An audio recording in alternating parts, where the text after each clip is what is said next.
If you haven't experienced losing a loved one, you know, it's like, what do you do? Who do you know? Where do you go? Who will help you? And I received so much help.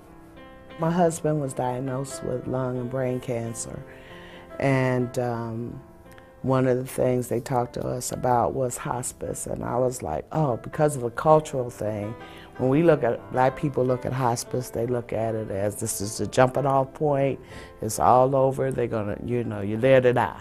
I think it's just a cultural thing. I don't think it has anything to do with, I don't think we've had that many experiences.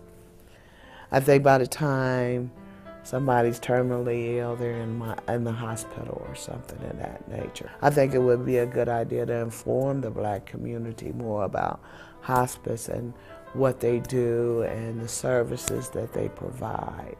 Well, he had a seizure. I had never seen him have a seizure before, and I flipped. I flipped totally out. And I did call hospice at that time, and they came right away. And when they got there, they said, you just calm down, we got everything under control.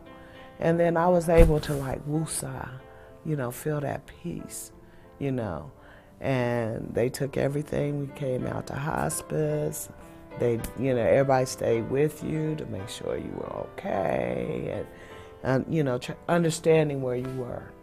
And my husband just loved it. I mean, the nurses, the attendants, everybody was just good to him. They had the animals come around, they had music come around, and it wasn't like dying. It was more of just preparing you for peace so that you could leave with dignity and respect. Affectionate wasn't his strong point. But when we were in hospice, he was just kissing me all the time. I was like, oh my goodness. Nurses come in, oh, they're at it again.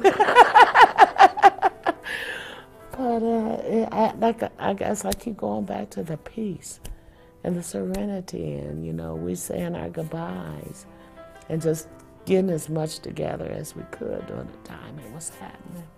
You know, one of the things that he really loved was the piano that was there, and I played our little song on there.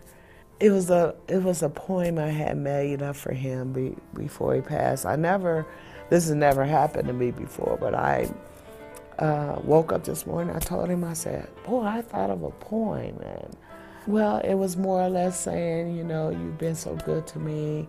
You're my knight in shining armor. I know chivalry is not dead. And, you know, just being the most important person in my life.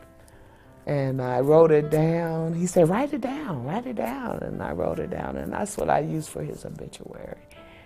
I felt peace knowing that he was in a place that was going to really take care of him and take care of his needs. He felt at peace when he left. I know that. I know that. And I was blessed to be there.